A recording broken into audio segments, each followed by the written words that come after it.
Good morning and welcome to Assembly. We just have a couple more assemblies this year because we are so close to the end.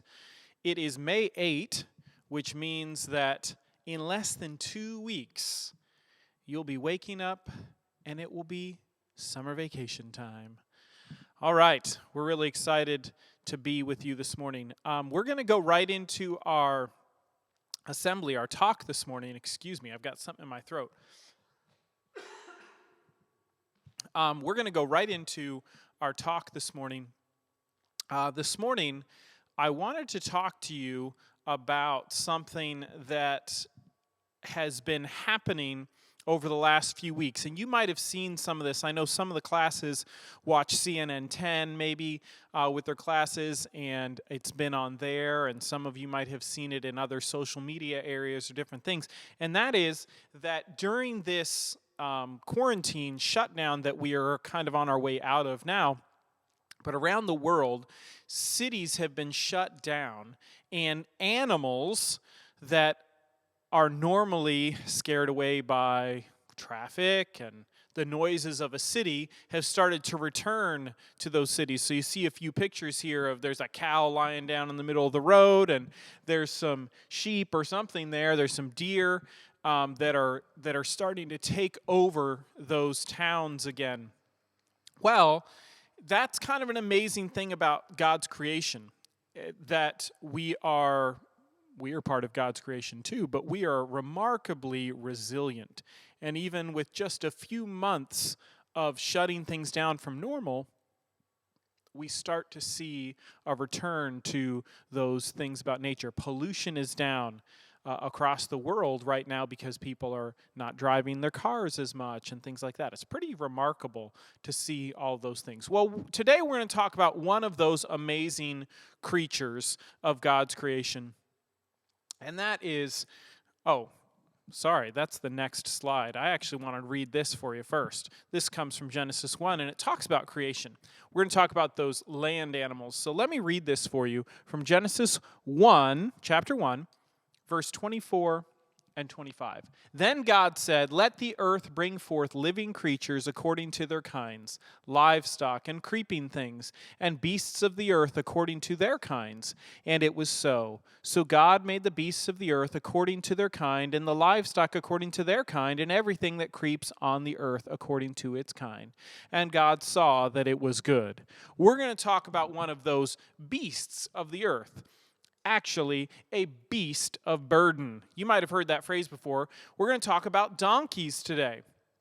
That's a picture of a donkey. And donkeys are pretty amazing. Donkeys are one of these animals that sometimes gets a bad reputation, which we'll talk about in a second. And they're just kind of simple animals. But donkeys are actually pretty amazing creatures. And we're going to talk about them a little bit today. Donkeys are a very widespread animal. Donkeys live all over the world, and there are over 185 different species of donkeys. Donkeys number around 41 million around the world. Donkeys are stronger than horses by their size. So that means that if you have a donkey that is a certain height, let's say a 55-inch tall donkey, and when we measure horses and donkeys, we measure them at the shoulder. So 45 inches tall at the shoulder, compared to a horse that is the same size, the donkey is stronger. Okay? Donkeys can be as small as 180 pounds and as big as more than 1,000 pounds. And they can be 31 inches tall, which is about that, to 63 inches tall, which is about that. So they can be very, very different in their size. A couple of cool facts, and that picture is just kind of amazing too, but some cool facts about donkeys. Donkeys, we think, may be able to recognize human faces. Donkeys are very intelligent. Donkeys can remember things. They just did a test. This is in the last couple of years. They did a test that says that donkeys can remember places they have been up to 25 years before. The life expectancy of a donkey can be actually up to 50 years, and sometimes even longer than that, but the average is somewhere between 30 and 50 years. And so donkeys can remember places that they've been a long time before, which is pretty cool. Male donkeys are called jacks, and female donkeys are called jennies, which is kind of cool too. And donkeys, like you see in this picture here, they have their big ears, and rather like an elephant, you might have heard about this about an elephant, they can actually cool themselves down by pumping blood through those ear blood vessels in their ears, and it cools down their overall temperature. So, pretty cool things about donkeys. Now, you might have heard this before. Stubborn as a donkey. And this is actually a painting here on the side, but I found some cool pictures of this too. I didn't want to put them all in here in our slideshow, but donkeys are infamous for being stubborn. And I'm going to use my air quotes here, stubborn, because actually scientists say that it's not necessarily that donkeys are stubborn, it's that donkeys are different than other beasts of burden. And how they're different is donkeys are very careful. Donkeys don't put themselves in danger. And as we already stated, donkeys have a long memory. So donkeys aren't going to just do it because you said so. Donkeys are going to test things out. They're very sure-footed, which means that they're going to be very careful as they're going into danger. Or as you're asking them to do something, they might say, well, I'm not totally sure about that. I remember the last time you told me to do this, and it didn't work out so well for me. And so donkeys can be they can appear stubborn because they are thinking for themselves. They're not just saying, I'll just do whatever this guy says. Now, this gets us to the Bible story of Balaam. This is a very interesting Bible story, and we're not going to get through all of it here today because it takes several chapters in the book of Numbers, the story of Balaam and Balaam's donkey. But I'm going to read a little bit for you, but before I read, I'm going to give you a little bit of background here. God was speaking to a man named Balaam. Balaam was some people call him a prophet, some people call him a pagan prophet. He's kind of this in-between at that time when the children of Israel were moving into the area, into the promised land. And Balaam was kind of an intermediary between God and the people that were following this king named Balak. And so we get to the story, and when we pick up the story that we're reading here, God has already told Balaam he doesn't want him to go and talk to Balak's people. He doesn't want him to go, and God has told him a couple times by this point, you really need to not go. One time he came to him in a dream, and that's about where we pick up the story.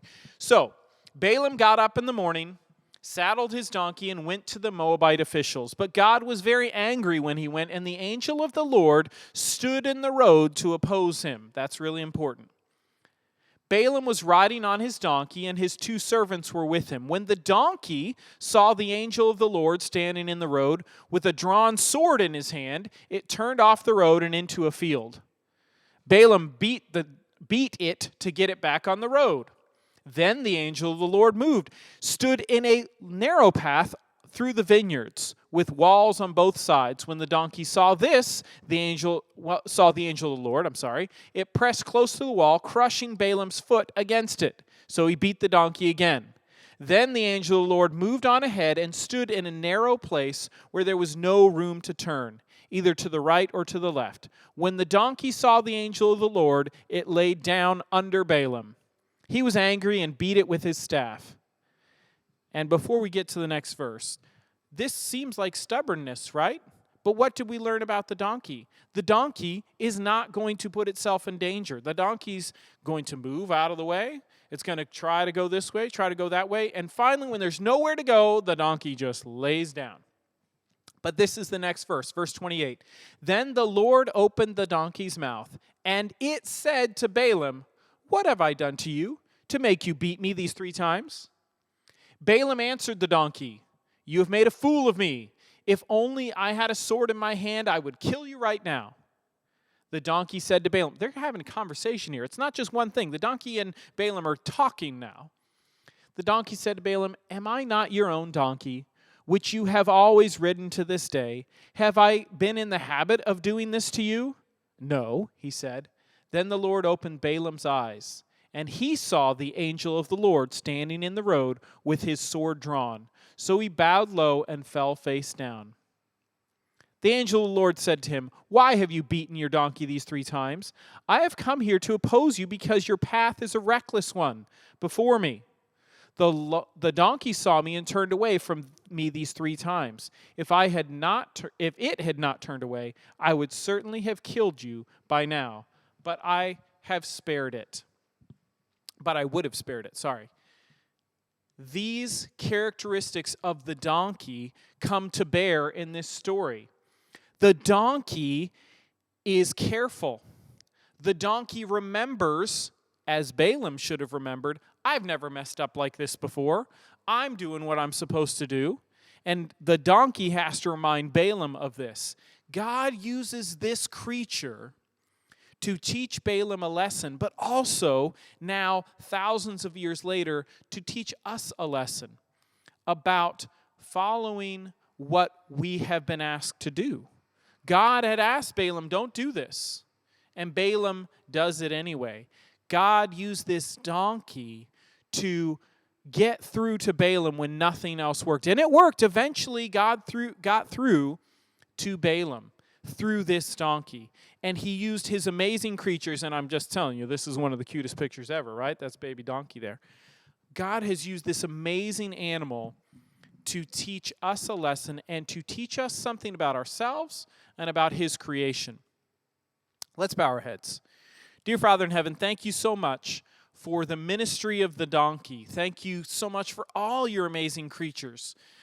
We are so in awe of your creation, but we are so thankful for it at the same time. Whether it's going outside and watching the birds in our yards right now, maybe it's playing with our pets at home, maybe it is looking up pictures online of how these animals are doing amazing things and retaking territory right now. But it reminds us of just how powerful and how awesome you are. We thank you for that today. In your name we pray. Amen. Okay. We're going to move on to announcements, and then we're going to sing to our birthday people today. I have a few announcements today, and they're up here on the screen, so you can read them along with me. But first announcement is just a reminder. Monday. May 21 is the last day of school. That is 2 weeks from yesterday. We are less than 2 weeks away now, guys, which means that we are really close. But May 21 is the last day of school. But unlike what we've been doing, we have switched to Friday assemblies. For that last day, even though it's a Thursday, we're going to have an assembly that morning, okay? So we'll have our last assembly of the school year on May 21 at 9:30, just like it normally is, just in this same format. Next announcement is that teachers are preparing to start sending your things home. I shouldn't say it that way because some teachers have already started to be sending things home. But over the next couple Mondays, when you collect your things, you're going to see bags of stuff that they're helping to clear out cubbies and get things that have been left here and send them home. I'm actually looking, I know you're looking at me up here on the stage, but as I look to the other side of the gym, I see tables stacked with stuff already, ready to go home on Monday of your things. So just be prepared for that. If you left some things here, those things are going to start going home over the next couple weeks. Another announcement I have is that if you have a school device, maybe you borrowed an iPad or a Chromebook or something, we're not going to have those collected before school gets out because you're still using them. So that week after school gets out, the week of Memorial Day, the last week in May, we'll have a couple times available. I'm talking to parents here mostly. when you can come and drop off those things, and we'll sign them back in and all that type of stuff. So you won't need to worry about that until school gets out, but that week after school gets out, we'll have to do that. Please don't just drop them off when we're not here, because we want to make sure that they're inside the building, taken care of, locked away, those type of things. But we'll give you several times during that week after school gets out to turn those things in. All right? Next announcement, I actually have that right here in my hand, and that is that we had 2 talent show winners that we drew their names out of a box that was, I guess, 2 weeks ago. And so I have those gift certificates right here, and on Monday, I'm going to hand those out. So if you didn't watch that, or if you don't remember, our 2 winners were Avery and Malachi. So Avery and Malachi, you've got your half-dozen donut gift certificates right here, and I'll hand them to you or to your parents, I suppose, on Monday so you can get those donuts, all right? So those are ready to go home. Last announcement is about teacher appreciation. Here at EPAA, we often do Teacher Appreciation Week in the week after the National Teacher Appreciation Week, because we usually do our spring concert and beach day and things like that are kind of in that vein of things. But you have been seeing that teachers have been appreciated for this week and for next week, and I just want to say that EPA teachers are amazing. They're doing amazing work, and I'm humbled by how much hard work that they're putting into this. The packets, the online, the calling, the emailing, the Zoom meetings, the Teams, the Google Classroom, all those things are things that just a few months ago we weren't doing, and our teachers have picked that up and run with it, and it's amazing. And before I move on off from teachers, I have to say you, parents, are amazing teachers as well. It has been you've drawn the short straw here sometimes with having to do all this extra work, and we appreciate it so much that you have turned your dining room table into a classroom, or you have turned your whole schedule to try to get these students to get their work done and get it turned in, and we're so appreciative of that. So East Pasco, whole of East Pasco teachers are amazing, including those parents, so thank you so much.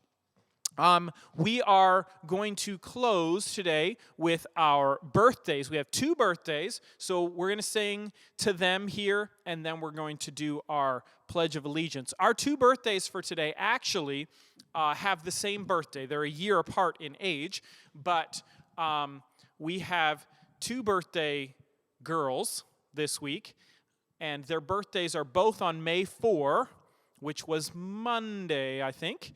Shasha and Zoe. All right, so happy birthday, Shasha. Happy birthday, Zoe. And we will sing to them now. And then next week we have a couple more birthdays, and then the last week we'll have all the summer birthdays and stuff. So let's sing nice and loud to Shasha and Zoe. Happy birthday to you. Happy birthday to you. Happy birthday, dear Shasha and Zoe. Happy birthday to you. Nice round of applause. All right, good job, good job, good job.